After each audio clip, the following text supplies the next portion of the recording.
करावा विचार क्षणोक्षणी हाची करावा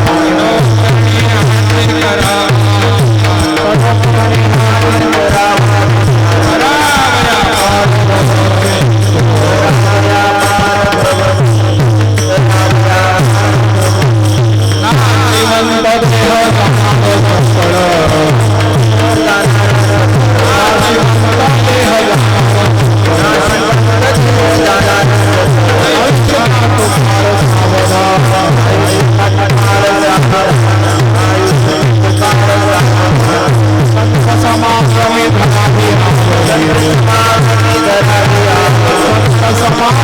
करावा क्षणोक्षणी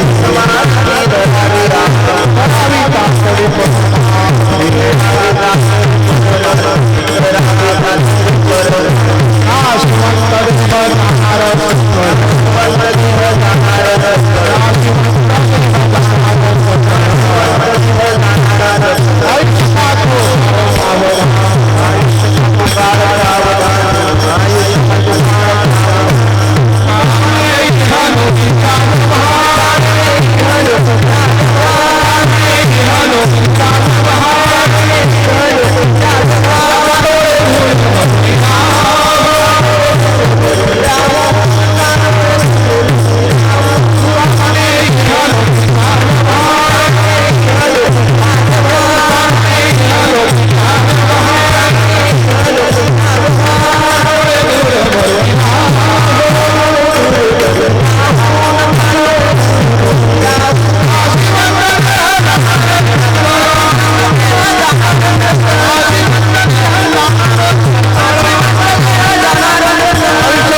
हेलो हेलो हेलो हेलो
क्षणोक्षणी हाची करावा विचार तरावया पार भव सिंधू हा शिवंत देह जाणारे सकळ देश खातो काळ सावधान संत समागमी धरावी आवडी करावी तातडी परमार्थी हा शिवंत देह जाणारे सकळ ऐश खातो काळ सावधान तुका म्हणे इहलोकीच्या व्यवहारे नका डोळे धुरे भरून राहू ना शिवंत देह जाणारे सकळ ऐश खातो काळ सावधान पांडुरंगा गौरव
दुसरे चरण संतांच्या त्यांच्या कृपादानी कथेचा विस्तारो बाबाजी सद्गुरु दास तुका ओम नमो ज्ञानेश्वरा करुणा करा दयाळा तुमचा अनुग्रह लादलो पावन झालो चराचरी तुकाराम तुकाराम नाम घेता कापेयम अन्य तुकोबा समर्थ जेने केला पुरुषार्थ शरण शरण जिहानो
बजदावा वासो बटा क्षणोक्षणी हाची करावा विचार तरावया पार भव सिंधू नाशिवंत देह जाणारे सकळ ऐश खातो काळ सावधान प्राप्त प्रसंगी प्राप्त स्थळे आणि प्राप्त वेळी कीर्तन रूपी सेवेकरता घेतला अभंग जगद्गुरु तुकोबऱ्यांचा 4 चरणाचा या अभंगामध्ये तुकोबऱ्या तुम्हा आम्हा जडमूळ जीवाना उपदेश करतात अधिकार तैसा करू उपदेश अभंग तुकोबऱ्यांचा सेवेचं निमित्त आहे आज या कोरके पाटील परिवारामध्ये थोडासा दुःखद दिवस आहे महाराज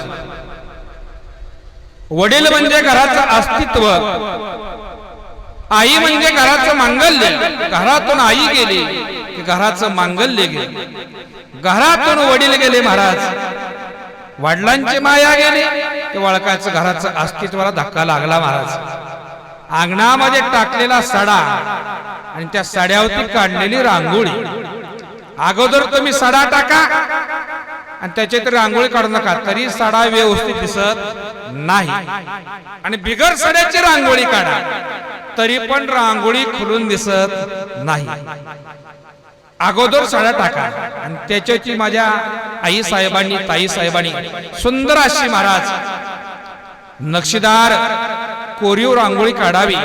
मग बघा कसं त्या साड्यालाही शोभा आणि त्या रांगोळीलाही शोभा, त्या अंगणालाही शोभा आणि घराची काळा अंगण सांगतं त्यामुळे महाराज या घरालाही शोभा. तसं आई म्हणजे रांगोळी आहे महाराज. रांगोळी म्हणजे काय आहे? आई. साडा म्हणजे बाप आहे. त्या साड्याची जबाबदारी आहे. काय जबाबदारी आहे महाराज साड्याची? की ते रांगोळीचं अस्तित्व टिकवून ठेवणं कोणाची जबाबदारी आहे? साड्याची. तसं घरावर येणारा प्रत्येक आघात प्रत्येक संकट थोपवून ठेवणं ही कोणाची जबाबदारी आहे महाराज? बापाची जबाबदारी आहे. तसं आज या ठिकाणी असणाऱ्या वैकुंठवासी असणारे गणपत सोपान कोरके पाटील यांचा आज महाराज प्रथम पुण्यस्मरण देहरूपानं जाऊन आज 1 वर्ष पूर्ण झाली आणि त्याच्या प्रित्यर्थ महाराज आज या कोरके पाटील परिवाराच्या वतीने अन्नदान धनदान ज्ञानदान हा पितृतर्पणाचा पिंडदानाचा कार्यक्रम. आता हा पुण्यतिथी काय करावी महाराज? देवाची साजरी होती जयंती, साधू संतांची साजरी होती पुण्यतिथी आणि तुमचं आमचं जीवाचं मुलाने केलं तर श्राद्ध. श्राद्धामध्ये अनेक प्रकार आहेत. पहिलं श्राद्ध आहे कुंभ श्राद्ध, चटश्राद्ध, पाक्षिक श्राद्ध, मासिक श्राद्ध, भरणी श्राद्ध, नांदी श्राद्ध, आजचं महाराज वर्ष श्राद्ध. विठ्ठला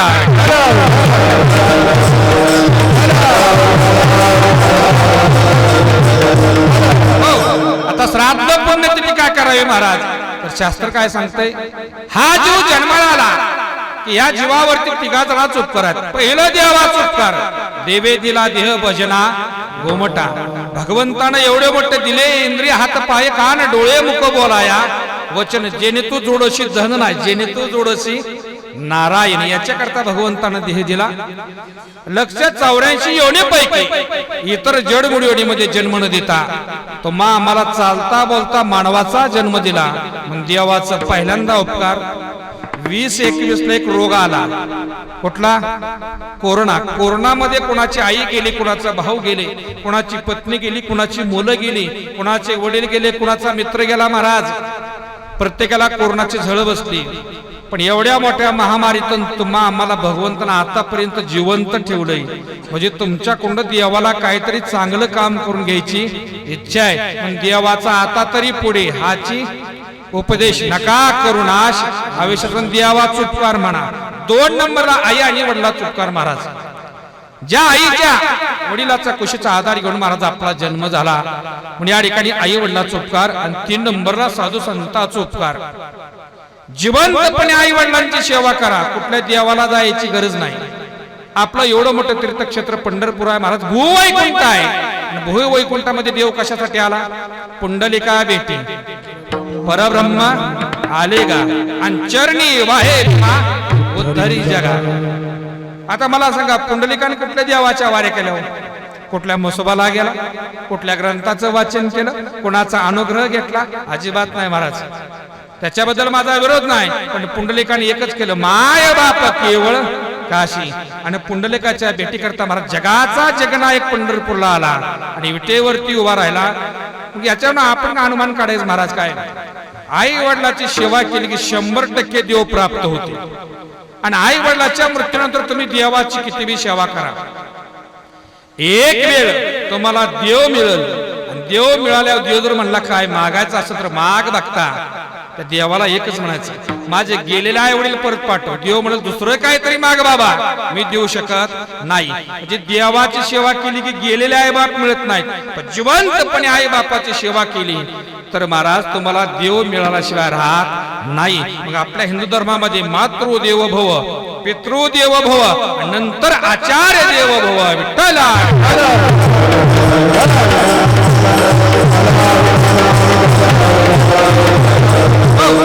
देवाचं नाव घेतलं की देवाला बरं वाटतं.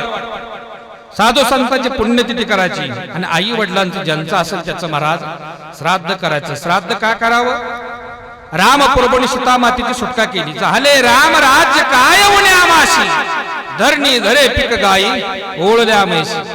अयोध्ये देऊन सीता मातेची सुटका करून आले. 12 वर्ष अयोध्येमध्ये पाऊस नाही. किती वर्ष? 12 वर्ष. पुरोहितांना बोलवलं, कुंडली मांडली महाराज, आणि पुरोहितांनी सांगितलं, जय देशी ब्रह्महत्याकडे तय पर्जन्य न पडे, रामायणामध्ये सुंदर होवे. राजा दशरथाचा अंतकाळ झाला. राजा दशरथाच्या मृत्यू समयी राम लक्ष्मण तुम्ही दोघं वनामध्ये, भरत नंदीग्राम मध्ये, आणि शत्रुघ्न आजोळी महाराज, चौघे पुत्र राजा दशरथा. अंतकाळी एकही नव्हता. कोरोनामध्येच आपला असं नाही महाराज झालं. देवाच्या बापाला सुद्धा महाराज केले कर्म त्याची भोग आले का? तर श्रावण बाळाच्या आई वडिलांना श्रावणाचा हात लागला नाही, आणि राजा दशरथाला सुद्धा महाराज त्याच्या मुलाचा हात लागला नाही. केले कर्म त्याची भोग आले, उपजले मेले ऐसे किती. त्या ठिकाणी महाराज सांगितलं, ज्या तिथला राजा दशरथाने ध्येय ठेवलाय त्याच तिथला पुण्यस्मरण करावं लागल, पितृतर्पण करावं लागल. आता पितृतर्पण करायचं कुठं? गया नावाच्या तीर्थावरती महाराज. कुठं जायचं? गयेवरती. ज्या तिथला राजा दशरथाने ध्येय ठेवला, तारीखला नाही का महाराज, तारीख ही जगाच्या वेळापत्रका करताय, पण तिथूही आपल्या तिथी आपल्या हिंदू धर्माची आहे. आणि एकूण हिंदू धर्मामध्ये बघा, संस्कार 16, सोमवार 16 कडा फार महत्वाचा. छत्रपती शिवरायांनी तोरणा किल्ला घेतला, स्वराज्याचं तोरण बांधलं वयाच्या 16व्या वर्षी. ज्ञानोबरायांनी ज्ञानेश्वरी सांगितली वयाच्या 16व्या वर्षी. 10वीची बोर्डाची परीक्षा वयाच्या 16व्या वर्षी, आणि तरी गाणं लिहिलं 16वं वर्ष. धोक्याचं नाही महाराज, मोक्याचं आहे. कशाचं आहे? 16 वर्ष मोक्याचं. 10वीत फेल झाला की विषय संपला, मोक्याचं वर्ष आहे 16वं. तसं महाराज तिथी 16, संस्कार 16. तिथी 16 कुठल्या? प्रतिपदा, द्वितीया, तृतीया, चतुर्थी, पंचमी, षष्ठी, सप्तमी, अष्टमी, नवमी, दशमी, एकादशी, द्वादशी, त्रयोदशी, चतुर्दशी, पौर्णिमा आणि अमावास्या, अशा ज्या तिथला ध्येय ठेवला त्याच तिथला महाराज पुण्यस्मरण करावं. या ठिकाणी सांगतात, सोम सूर्य ग्रहणे येवणे करते पारवणे, का माता पिता मरणे अंकित जो दिवस. सूर्याला ग्रहण कधी पौर्णिमेला लागत नाही, आणि चंद्राला ग्रहण कधी महाराज अमावास्याला लागत नाही. चंद्राला ग्रहण कधी लागणार? पौर्णिमेलाच. सूर्याला ग्रहण कधी लागणार? अमावास्याला. मग ज्ञानोबराया सांगतात, सोम सूर्य ग्रहणे येवणे करते पारवणे, का माता पिता मरणे अंकित जो दिवस. मग तिथेला महत्व आहे. प्रतिपदेला काय करावं? टाळी वाजवावी, गुढी बारावी, वाटही चालावी पंढरीची. चैत्र शुद्ध प्रतिपदा. द्वितीयेला 3 सण आहेत महाराज आपल्या वारकऱ्याचे. पहिली धर्मनाथ बीज द्वितीयेला आहे. माझ्या माता मावड्यांची असणारी दीपावळीची भाऊबीज द्वितीयेला आहे. आणि तुकोबरायांचं वैकुंठ गमन महाराज द्वितीयेला आहे. तुकोराम बीज तुकोबरायांची असणारी बीज धर्मनाथ बीज, आणि पुढे असणारी आपली भाऊबीज. या तिन्ही तिथी महाराज द्वितीयेला आहेत. अक्षय तृतीया, संकष्ट चतुर्थी, रंगपंचमी, नागपंचमी, वसंत पंचमी, ललिता पंचमी आणि ऋषी पंचमी, एकनाथ षष्ठी, रथ सप्तमी, गोकुळाष्टमी, रामनवमी, विजयादशमी, व्रत एकादशी, वसु बारस, धन त्रयोदशी, नरक चतुर्दशी, कोजागिरी, पौर्णिमा हनुमान जयंती, पौर्णिमा गुरु, पौर्णिमा वट सावित्रीची, पौर्णिमा राखी, पौर्णिमा कोजागिरी, पौर्णिमा त्रिपुरारी, पौर्णिमा बघा त्या ठिकाणी असते दत्त जयंती, पौर्णिमा आणि शिमग्याची सुद्धा पौर्णिमा, आणि लक्ष्मी पूजन अमावास्या. विठ्ठला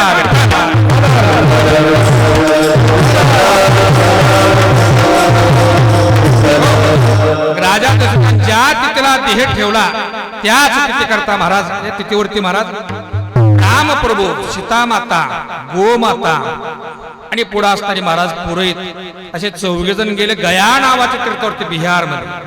तिथं पूजेची मांडणी केली, आणि त्या विधी करणाऱ्यांनी सांगितलं, माफ करा प्रभू, हे तुमच्या वडिलांचं पुण्यस्मरण आहे, आणि तुम्ही जी शिधा सामग्री आणल्या ही जनतेच्या शेतसाऱ्यात नाही. कशात नाही? जनतेने दिलेला पैसा आहे. मग मुलानं वडिलांचं पुण्यस्मरण करताना महाराज कसं करावं? स्वतःच्या कष्टाच्या पैशानं. नाहीतर महाराज या ठिकाणी मुलाकडे फार मोठी जबाबदारी आहे बरं का. मुलीकडे बी जबाबदारी आहे, आणि मुलाकडे बी जबाबदारी आहे. मुलीनं महाराज कुठंही शिक्षण घ्यावं, कुठंही राहावं, हॉस्टेलला राहावा, कॉलेजला जावा, परदेशला जावा, डॉक्टर बना, इंजिनियर बना, पण एक करा, आपल्या वागण्यामुळे आपल्या आई बापाची मान समाजामध्ये खाली जाऊ नये. कोणाची जबाबदारी? मुलीची. आणि मुलाची जबाबदारी काय महाराज? राहिलं बापाचं नाव वाढवायचं, राहिली बापाची इस्टेट वाढवायची, पण पट्ट्या लका व्यसन करून बापानं गुंटा जमा करून ठेवली, ती तर व्यसनाच्या आहारी जाऊन गुंट्यानं कमी करू नको. ज्या दिवशी पोरग व्यस्त निघल त्या दिवशी महाराज कसलाही बाप रडल्याशिवाय राहणार नाही. विठ्ठला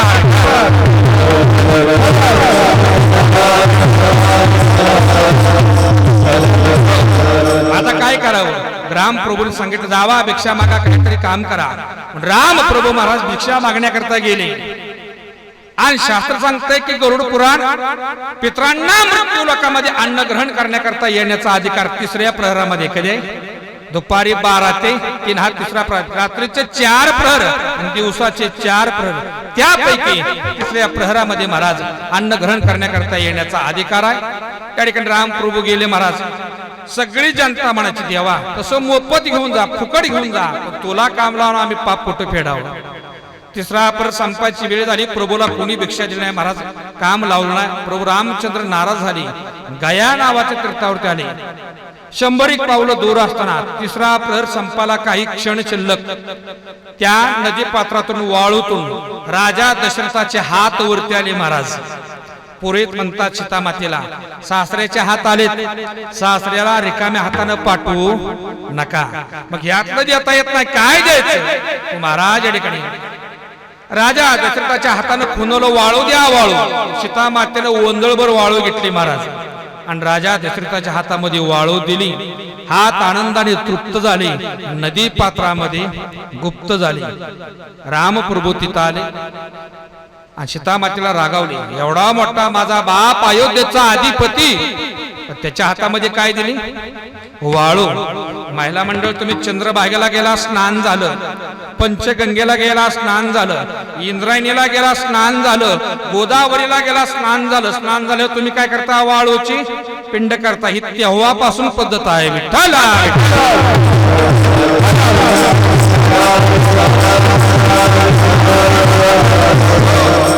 या ठिकाणी महाराज सीतामाता म्हणल्या काय हो, माझी काय चुकून आहे? तुमच्या वडिलांनीच वाळू मागून घेतली.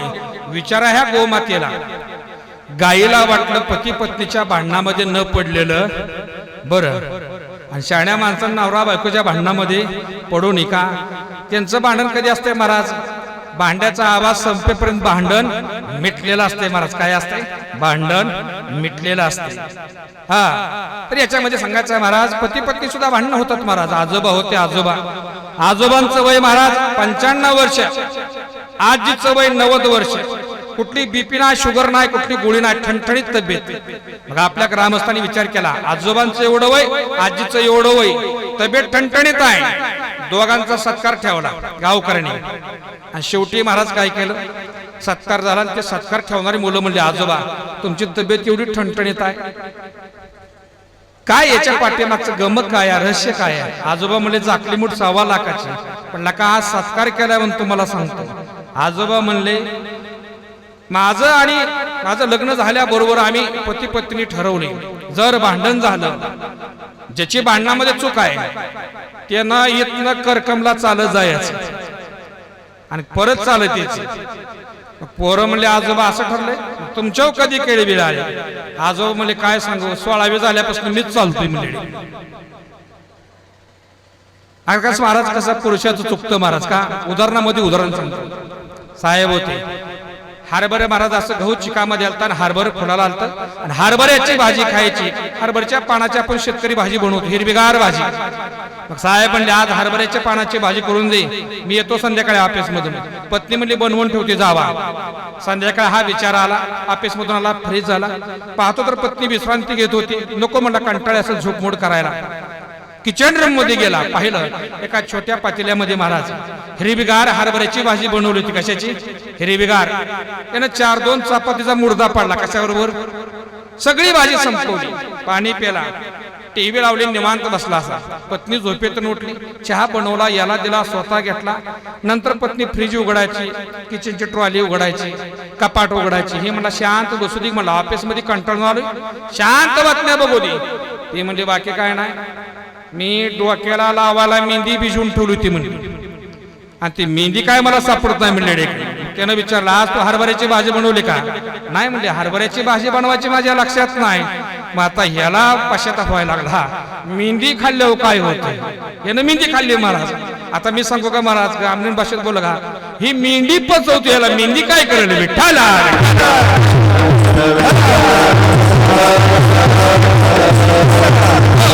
असे आजोबा म्हणले मी चालते 16 झाल्यापासून. पोरं म्हणजे रोज तुम्ही करकमला चालत जाताय, चालत येत आहे, रोज 10 किलोमीटर चालताय, चालल्यामुळे तुमची तब्येत खमकी आहे, पण घरी बसून म्हातारी कशी खमकी आहे. आजोबा म्हणले म्हातारी कुठे घरी बसते, मी कुठवर चालत गेले बघाय, म्हातारी मागच आहे म्हणलं माझ्या.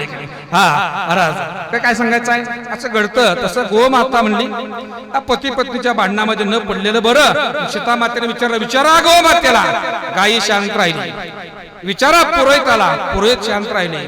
आणि शेवटी विचार सांगितलं गया नावाच्या तीर्थाला, गया नावाचं तीर्थही शांत राहिलं महाराज. शेवटी सीता मातेला राग आला, आणि रागाच्या भरात सीता मातेने गोमातेला शापही दिला आणि उशापही दिला.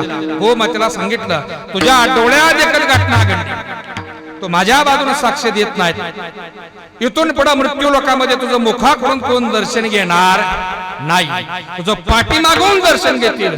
परंतु जर कावळ्यानं पिंडाला नाही स्पर्श केला तर पितरांना दिलेला नैवेद्य तुला भक्षण करावा लागेल. म्हणून काय काय गावात जर नाही कावळ्यानं घास शिवला तर कोणाला आणतात महाराज, गाईला. सीता मातेनं गाईला शापही दिला, उशापही दिला. पुरोहिताला सांगितलं तुला सर्वांचं उत्तर कार्य करावं लागेल. गया नावाच्या तीर्थाला सांगितलं जिथपर्यंत नजर जात्या तिथपर्यंत पात्र कोरडं पडल. त्याच्यामध्ये जलधारा निर्माण झाली, आणि त्या जलधारेमध्ये जे जे जीव पूर्वजांसाठी पिंडदान करतील ते जे सगळे पूर्वज मोक्षाला जातील. म्हणून महाराज रामप्रभूंनी आपल्या वडिलांच्या करता गयेवरती जाऊन पिंडदान केलं. मग आज एक कोरके पाटील परिवार असेल, तुम्ही आम्ही सर्वजण असेल, तुम्हा आम्हाला गयेवर जाणं शक्य नाही. गयेवर गेला तर गयेवर देवाची पाऊला येते. आणि चंद्रभागेमध्ये अस्थि विसर्जनाला महत्व काय, 10व्याला महत्व काय, गयेवर फक्त देवाची पाऊला येते, देवाची मूर्ती. हा तसं महाराज त्या असणाऱ्या विष्णू पदावर सुद्धा देवाची पाऊला येते, आणि विष्णू पद हे महाराज आपल्या चंद्रभागेमध्ये आहे. मग गयेवर देवाचीच पाऊलाचं दर्शन आहे, आणि विष्णू पदावर देवाच्याच पाऊलाचं दर्शन. तुकोबराय म्हणतात वाराणसी गया पाहिली द्वारका विठ्ठला.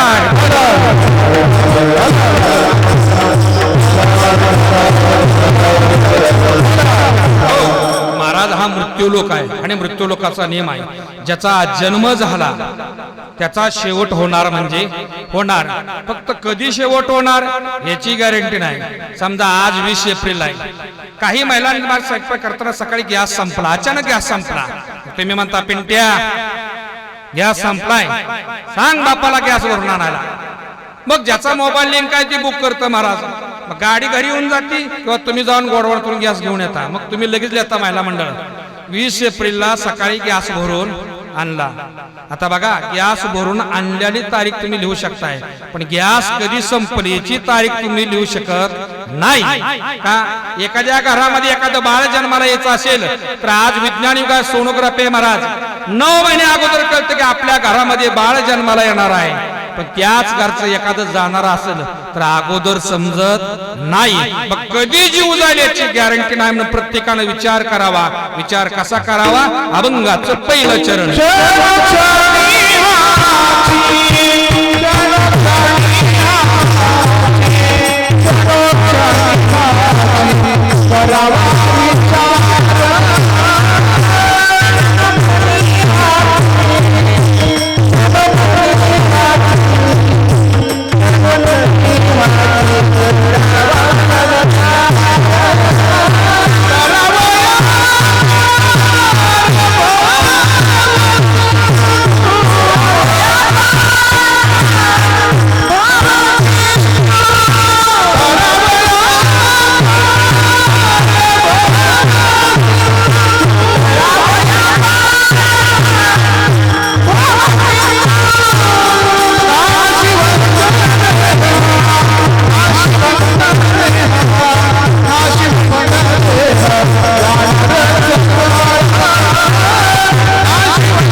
करावया पार भव सिंधू. महाराज देवाचे द्वारे उभा क्षणभरी. एकदा देवाच्या दारात गेला की तुम्हाला देवाची गोडी लागते. लाचावले म्हणा लागलेसे गोडी. तसं महाराज सांगतात प्रत्येक क्षणाला विचार करा. का मुलगी पहिल्यांदाच अंदाज नको म्हणते बघा, पण वडील सांगतो माझ्या नावासाठी तो एकदा नांदायचा. एकदा म्हणून नांदायची महाराज सासरच्या सुखामध्ये रममाण होते. असे साधू संत सांगतात एकदा विचार करा, एकदा देवाच्या दारात जावा, देवाचे द्वारी उभा क्षणभरी. तसा क्षणोक्षणी हाची करावा विचार. करावया पार भव सिंधू. विचार कुठला करावा महाराज या ठिकाणी काय सांगतात?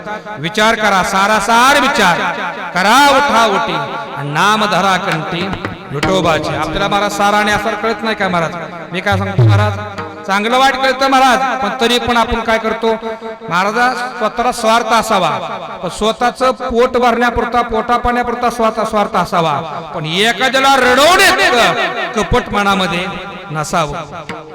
महाराज काय सांगतात? तुम्ही जर एखाद्याला रडवून जर देवपूजा करत असाल, पूजा पाठ होम हवन करत असाल, तर तुमच्या पूजा पाठ करण्याला काही अर्थ नाही. आणि जर तुमच्यामुळे एखाद्याच्या चेहऱ्यावर जर हसू येत असेल, तर तुम्हाला कुठल्या देवाला उदबत्ती सुद्धा लावायची गरज नाही. विठ्ठला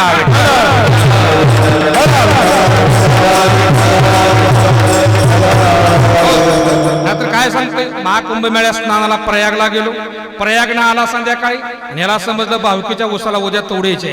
का वाटो तो चेंबूर खोलून पाणी सुटतोय भावकीच्या. प्रयागला जाऊन काय फायदा या ठिकाणी महाराज? शास्त्र काय सांगतंय? सुभाषितकार काय म्हणतात? आपल्या वागण्यामुळे दुसऱ्याला दुःख झालं म्हणजे पाप झालं, आणि आपल्या वागण्यामुळे दुसऱ्याला आनंद झाला म्हणजे काय झालं महाराज? पुण्य झालं महाराज सांगतात. याच्यामध्ये सांगायचं महाराज विचार करा. तुम्ही म्हणता विचार आता करू, विचार परत करू, विचार नंतर करू, पण हा देह कसा आहे? अभंगाचं दुसरं चरण.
नाशिवंत देह आहे. म्हणून मी सांगतो महाराज, पैसा एका झटक्यात, तारुण्य एका आजारात, आणि चारित्र्य एका चुकीमुळे कधी खराब होईल याची गॅरंटी नाही.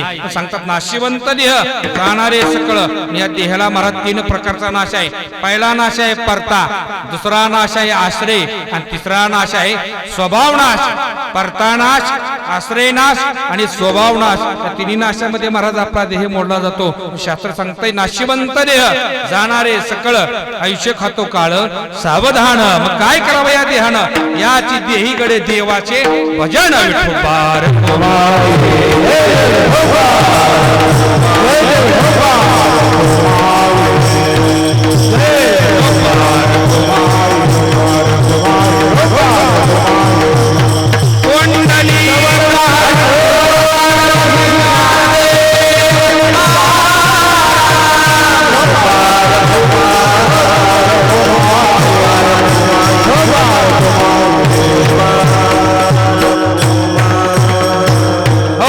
क्षणी हाची करावा विचार, तरावया पार भव सिंधू. नाशिवंत देह जाणारे सकळ, आयुष्य खातो काळ सावधान. महाराज सांगतात ठीक आहे, देह आम्हाला नाशिवंत आहे समजलंय, पण या भवसिंधू मध्ये तरुणाचा उपाय कुठं मिळेल? शास्त्र सांगतंय महाराज, आई प्रेम करेल. महिला मंडळ मी काय सांगतो, आई प्रेम करेल फक्त आपल्या पोरावरती. समजा आता 10वीची परीक्षा झाली, तुमच्या बी पोरांना 10वीची परीक्षा दिली आणि तुमच्या जावच्या पोरांना बी 10वीची परीक्षा दिल्या. पहिला नंबर आपल्या पोराचा यावा वाटेल का जावच्या? खरं सांगा.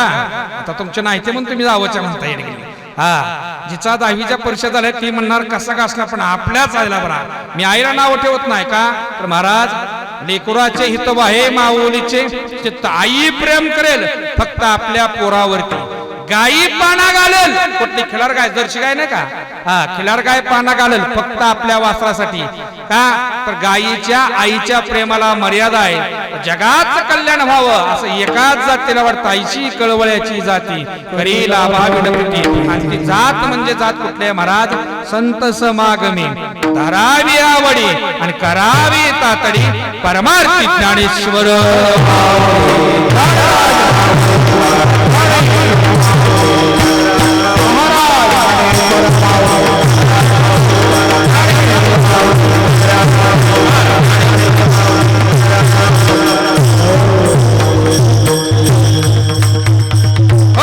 संताच्या संस्थेमध्ये तुम्ही गेला तर संत तुम्हाला सांगते संसार खरा का खोटा? आजोबा संसार खरा का खोटा? बोला बोला, संसार खरा का खोटा? आजोबा सांगा सांगा, कसं तुम्हाला वाटेल तर सांगा. खरा का खोटा? खोटा. आता कीर्तन झालं, तुम्ही कुठे जाणार आहे? घरीच जाणार आहे. खोटं म्हणताना तिथे जाता महाराज इकडे. महाराज संसार कसा आहे माहितीये का?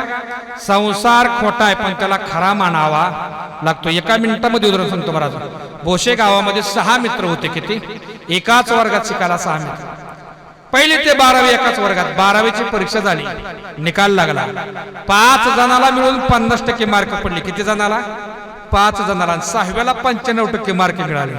ह्या 5 जणांनी ओळखलं. घाली लोटांगण वंदीनं.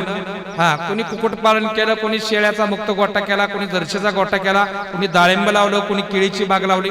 उत्तम शेती बघायला लागली. आणि ते 95% वाला होतं का ते पुण्याला गेलं. ते क्लासला अधिकारी झालं. पण तोवर यांची महाराज लग्न होऊन यांना मुलं बाळ झाली. कोणाला? या 5 जणाला. आणि त्या पुण्यावाल्याचं लग्न जमलं 95% वाल्याचं. त्याने या टायमाला फोन केला 11:15ला. अरे आज माझं दुपारी लग्न आहे 2ला म्हणला, पुण्याला तुम्ही या. आता ते म्हणलेला का येतं म्हणले. आता पाण्याला उजनेला ऊस बांधायचं चावला आहे, ऊसाची बांधणी चावला आहे, कामाचा व्याप आहे, तुझं लग्न उरकून घे म्हणते. म्हणला बघा बरं का सांगतोय मित्र म्हणून, नाही आला तर पार्टी द्यावं लागल. ते म्हणले बाबा आम्ही पार्टी देतो पण लग्न उरकून टाक. त्याला तशीच महाराज तोला मोलाची पत्नी मिळाली. तिलाही जॉब, ह्याला बी जॉब. दोघंही शासकीय सेवेमध्ये. लाल देवीची गाडी बसायला. लग्न सोहळा पार पडला. नंतर महाराज माऊलींचं प्रस्थान आलं. आणि हे असणारे बोशेचे 5 मित्र महाराज गाडी घेऊन प्रस्थानला गेले. तुकोबऱ्यांचं प्रस्थान केलं, माऊलींचं प्रस्थान केलं. नंतर पुण्यापर्यंत चालत आले महाराज. पुण्यामध्ये संध्याकाळी दिंडीमध्ये कीर्तन श्रवण केलं, महाप्रसाद घेतला. आणि त्याच्यानंतर महाराज ऐकानी पुढे काय केलं महाराज? असणारे ते मित्र त्या मित्राच्या बंगल्यावर गेले. नवीन वहिनी साहेबांनी दरवाजा उघडला. बघतात तर 3 गोंड्याचा साधारण नाडीच्या इजारी 5 पांडा. ते म्हणले कोण आहे ते? मला माझा मित्र आहे महाराज. त्या 5 जणांना हात घेतला, दरवाजा बंद झाला. पाणी आणून गेलं. हा म्हणला माझे मित्र आहेत म्हणला, स्वयंपाक बनव. आता हिला मावशा पुढं पडलं बरं का. खेडेगावला शेतकऱ्याच्या घरी जावा, 10-5 माणसं अचानक गेली तरी स्वयंपाक तयार. शहरात फार अवघड. हिला वाटलं ही नाडीच्या इजारवाले आणि 3 गोंड्याचं सत्र गावठी गडे येतं, काला करून खाणारे पाचुंद्याचं गडे येतं. आता काय खरं नाही स्वयंपाकाचं म्हणजे महाराज. एवढ्यामध्ये काय झालं? हे म्हणजे आम्ही महाप्रसाद घेतलाय, दिंडीमध्ये कीर्तन श्रवण केले, प्रसाद घेतलाय, फक्त नवीन प्रपंच बघायला 5 कप चहा करायला. तिला वाटलं बरं झालं जेवणाची पेढा चहावर चालली. महाराज तिने काय केलं? चहा बनवाय गेली. गॅस पेटवला, त्याच्यावरती पातेलं ठेवलं. पातेल्यामध्ये 5 कप दूध ओतलं, चहा पावडर टाकली. साखरेचा डबा घ्यायला गेली का डबा मोकळा वाजला, खाळलं म्हणून. तिला वाटलं गुळाचा चहा पाहिजे. गुळाचा डबा घेतला, तोही मोकळा. ही म्हणजे इकडे अहो चहाही संपले, साखरही संपले, आता काय करायचं? ते मला तुला कळत नव्हतं का? तुला कळत नव्हतं का? म्हणून मी सांगतो, घरामध्ये आई वडील आजी आजोबा चुलता चुलती आजी जाणकार माणसं लागतात. बघा मी काय सांगतो महाराज, वय असणारी माणसात त्या ठिकाणी वय झालेली झाडं फळं जरी देत नसली तर सावली मात्र 100% देतात. तशी महाराज घरातील जाणती माणसं कमवत जरी नसली तर त्यांच्याकडे 4 अनुभवाचं बोल आणि त्यांचा आशीर्वाद तुमच्या कामी आल्याशिवाय राहत नाही. याच्याकरता महाराज घरामध्ये ज्या वयोवृद्ध व्यक्ती आहे त्या घराकडे महाराज वाकड्या नजरेनं बघायची कुणाची ताकद सुद्धा होत नाही. ताकद असते महाराज आपल्या घरामध्ये जाणकारी व्यक्ती असली. छोटी पत्नी हुशार ती मला बघ तूच होता ती म्हणली काय काळजी करू नका 1 नंबर चहा गोड म्हणायला होता. ते मला कसं शिकले आता चहाला साखर नाही गुळ आणि गोड कसा.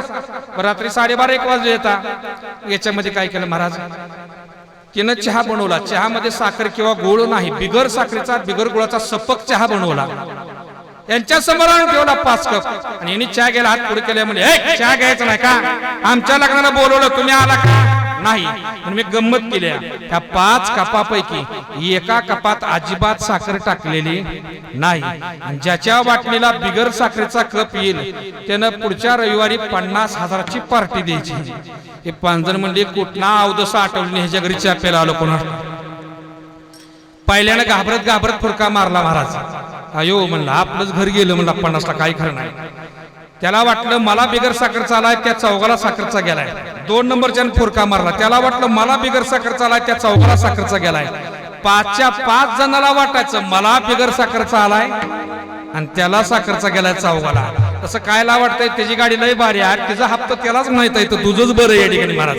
प्रत्येकाला वाटतं माझ्यापेक्षा त्याचं बरं आहे. आता त्याच्या पायात बोट त्याचं किती कातडं काढतोय त्यालाच माहिती आहे. मी महाराज त्या ठिकाणी सांगायचं असणारा त्या बिचाऱ्याने चहा पिला आणि जाताना म्हणली वहिनी साहेब 1 नंबर चहा गोड होता. दृष्टांत संपला. आता मला सांगा चहा सपक होता का गोड होता पण जाताना कसा म्हणावा लागला गोड. तसा हा संसार सुद्धा कसा आहे महाराज.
व्यवहार सर्व हा संसार वाया येर झार हरे म्हणे. आज आपण ज्यांचं पुण्य स्मरण करतोय महाराज त्यांचा सुद्धा त्यांनी संसार केला. खरा समजून नाही केला खोटा समजून केला. पण महाराज जोडून या धन उत्तम व्यवहारे दास विचारे वेच करी. महाराज त्यांनी असल्या डीसीसी बँकेमध्ये महाराज प्रामाणिकपणे काम केलं. 2 मुलं चंद्रकांत कोरके आणि कैलास कोरके. मुली सुरेखाताई पवार आणि पुष्पाताई भिंगारे. जावई आरडी पवार रामचंद्र भिंगारे. त्यांच्याशिवाय त्यांना 4 भाऊ 3 बहिणी त्या ठिकाणी हनुमंत कोरके ज्ञानोबा कोरके सरुबाई पवार नेवाबाई लांडे भिवराबाई लांबकाणी हे सध्या आपल्यामध्ये नाहीत महाराज. पण या ठिकाणी वैजनाथ कोरके श्री रघुनाथ कोरके बंधू सर सुना नातवंडी मुलं असा मोठा परिवार महाराज. आता त्यांच्या असणाऱ्या परिवारानं अन्नदान धनदान ज्ञानदान हा कार्यक्रम केलाय.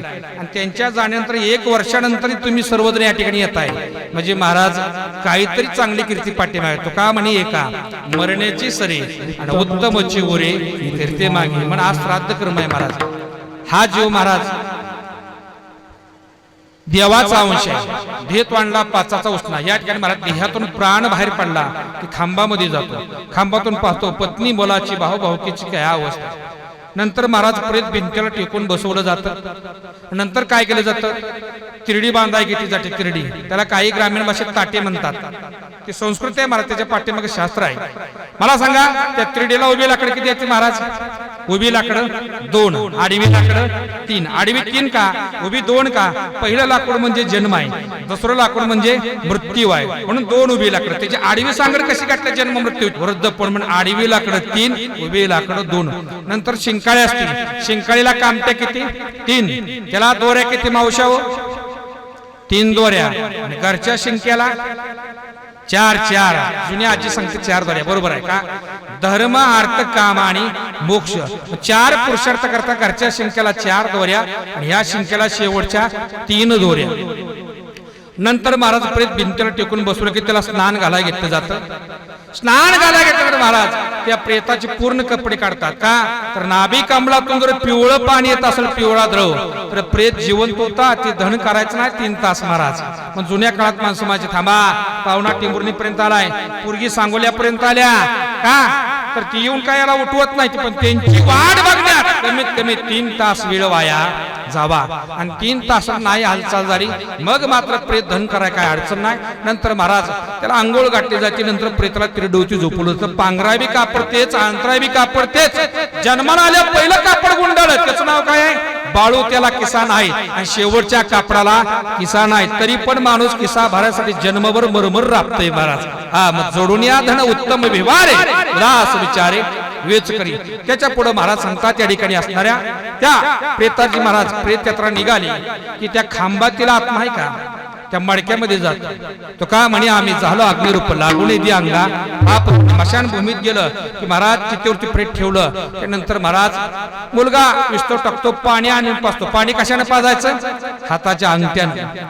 हाताच्या अंगठ्याने पाणी पाजलं की महाराज महिलेचं प्रेत असेल तर पायाकडे अग्नी द्यायचा आहे, पुरुषाचं प्रेत असेल तर मुखाकडे अग्नी द्यायचं. कारण नवरात्रामध्ये सांगतो, आता सांगू शकत नाही, वेळ कमी आहे. या ठिकाणी महाराज चित्तेने पेट घेतला की मुलाने काय करायचं, मडकं खांद्यावरती घ्यायचं. पहिले प्रदर्शन झाली, पहिलं छिद्र पडलं, बालपण संपलं, पाणी कमी झालं, आयुष्य कमी झालं. दुसरं छिद्र पडलं, तारुण्य पण संपलं, पाणी कमी झालं, आयुष्य कमी झालं. तिसरं छिद्र पडलं, वृद्ध पण संपलं, पाणी कमी झालं, आयुष्य संपलं. शेवटच्या ठोक्याला त्या मडक्यातील आत्मा त्या दगडामध्ये जातो, त्याला आश्मा म्हणतात. आणि तो 10 दिवस जपून ठेवला जातो.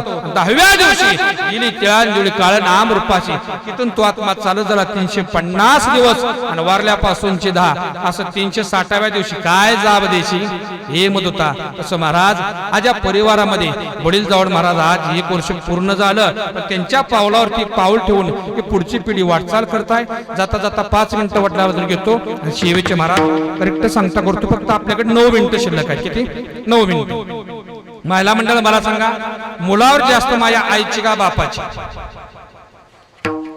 बोला बोला बोला बोला, स्पष्ट बोला. मुलावर जास्त माया आईची का बापाची? आईची. आता पलटी मारायची नाही. माझं पोरग वनवासाला गेलं म्हणून पाठीमाग बापानं जीव सोडला का आईनं? बापानं जीव सोडला महाराज. माझं पोरग वाचावं म्हणून यमुनेच्या पाण्यामध्ये बाप गेला का आई गेली? बाप गेला. मग सकाळच्या संध्याकाळच्या जेवणाची काळजी करते त्याला आई म्हणावं. पण अख्खा जन्म माझ्या पोराचं कसं होईल याची काळजी करतो त्याला महाराज बाप म्हणा. एखाद्याची वास्तुक शांती असू द्या, वास्तुक शांती असा रविवार असावं, पोरग घरी असावं. तुम्ही म्हणता होय पिंट्या घरी, मीन पिंट्या वास्तुक शांतीला जाऊ का? या ठिकाणी सांगतात ठीक आहे जा. पोरला शालेय शिक्षणावर व्यवहार ज्ञान यावं म्हणून बाप 1000-2000 काढतो, पोराकडे देतो. मग मंडळी बी लय हुशार. पोरग गाडी चालू करतो शांत बसतील, पोरानं गाडी चालू केल्या गाडीवर बसते आणि जाताना सांगते मालकाला होय हो जर येताना आम्हाला उशीर झाला कोंबड्या कोंडून ठेवा, शेळ्या पिंजऱ्यात टाका, जर्शी गायचे वैरण पाणी सगळं करा, वैरण कुटी करून ठेवा, कुंड्या वगैरे पेंड पाणी सगळं करा. याला इलाज नाही. हो म्हणतो ठीक आहे जावा. मग तुम्ही आनंदाच्या प्रसंगी वास्तुक शांती असो, लग्न असो, वाढदिवस असो, तुम्ही मुलाला बरोबर घेऊन जाता. पौष महिना असावा, कडाक्याची थंडी असावी आणि त्या रात्रीला 12:30 फोन यावा. सोलापूरचा पाहुण्याचा अंतविधी पहाटे 4 करायचा आहे. पाहुण्याचा या ठिकाणी माझा मृत्यू झालाय. मग तुम्ही त्या मुलाच्या रूम मध्ये जात नाही, कुठे जाता? जनावरांच्या गोट्यात बाजू पडलेला असतात. गोटा ते म्हणतो 12:30-1 वाजल्या काय झाले? सोलापूरचा पाहुण्या मृत्युमुखी पडलाय, त्याचा अंतविधीची वाट 4ला आहे. मग ते म्हणतं पिंट्यान तू पोरगाळा बारगाळा आम्हाला पाठवू नका, पाहुणी नावं ठेवतील पोराचं होय जायचं आहे, जाणत्यापणानं अंतविधीला तुम्ही जावा. आता मला सांगा, ही उठतो महाराज, ह्याची गाडी लई वेगळी, पोराची गाडी अशा टायरची, वाकड्या हँडलची, वाकड्या टाकीची, मागचा शिपुट असा वर असलेली, आरसं काढून टाकलेलं पोरानं, ही पोराची गाडी. आता बाप घेतं, ह्याला हेल्मेट नाही, जर्किन नाही, सॉक्स नाही, बूट नाही, ही काय करतं महाराज, टापर बांधतं त्या गाडीवर बसतो. ह्याची गाडी कशी, एस गाडी जुनी, वैरण आणून आणून गजून गेलेली, निम्या अर्ध्या तारा तुटलेल्या, इंडिकेटरचा पत्ता नाही, लाईट पिवळी पडलेली, आणि 2 वाव काळ दाव कायम वैरणीच फास घ्यायला माग हायच मारत. अशा गाडीवर बसतो. तशा गारट्यात म्हातार तिथं जातं आणि तिथं गेल्या ह्या गरीबाला खांदा द्यायला गुतवते तेव्हा. परत खांदा उतरायला जावं लागतं, मासिकाला जावं लागतं, वर्षश्राद्धाला जावं लागतं.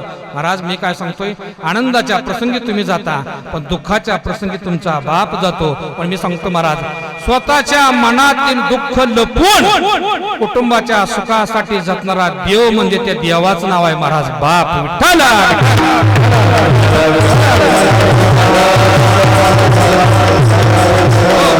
महाराज तरुण पिढी म्हणते बाप काय करतो.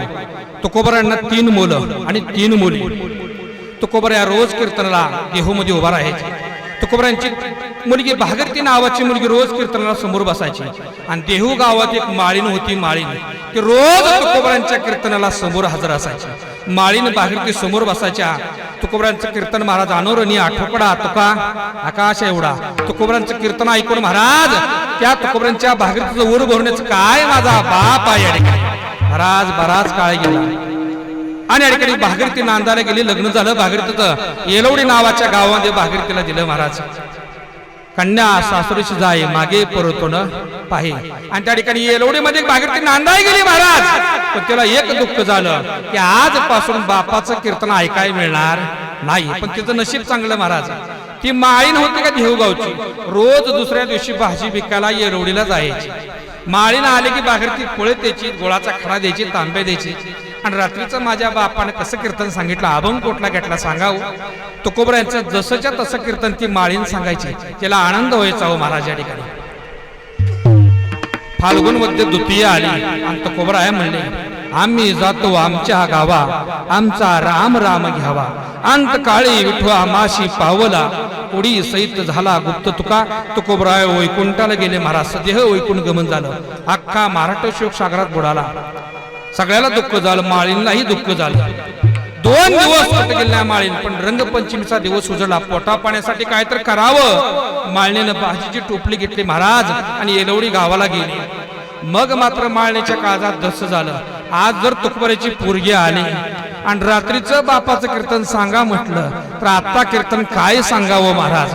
मोठं कोडं पडलं त्या माळणीला. आणि तसंच घडलं. माळीन गेली महाराज, भागीरथी पळत गुळाचा खडा तांब्या घेऊन आली आणि माझ्या ठिकाणी माळणीला म्हणली, रात्रीचा माझ्या बापाचा अभंग सांगा. माळणीचं अंतकरण गदगदून आलं. महाराज तिने सांगितलं, काय सांगू भागीरथी, 2 दिवसापूर्वी तुझा बाप वैकुंठाला गेला. अंतकाळी विठो आमाशी पावला, उडी सहित झाला गुप्त तुका. बाप वैकुंठाला गेला ही बातमी समजली महाराज. आणि पुरीनं अशी 10 सुरुवात केली.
गावा भागीरथी करी धावा. महाराज भागीरथी करता काय पुरीमध्ये ताकद आहे. वैकुंठला गेलेला बाप महाराज खाली आला. रे पोरी रडाय काय झाले. सांगितलं बाबा तुम्ही जावा पण माझ्या हातचं 2 घास खाऊन जावा. पटकन स्वयंपाक बनव. स्वयंपाक बनवला शेवायाचा. पण शेवायावरती दूध पाहिजे महाराज. भागीरथीने तांब्या घेतला आणि अख्ख्या गावात फिरली पण कोणी दूध दिलं नाही. हो महाराज छोटी तुकोबारायांकडे आले. तुकोबाराने पुरीचा चेहरा पाहिला.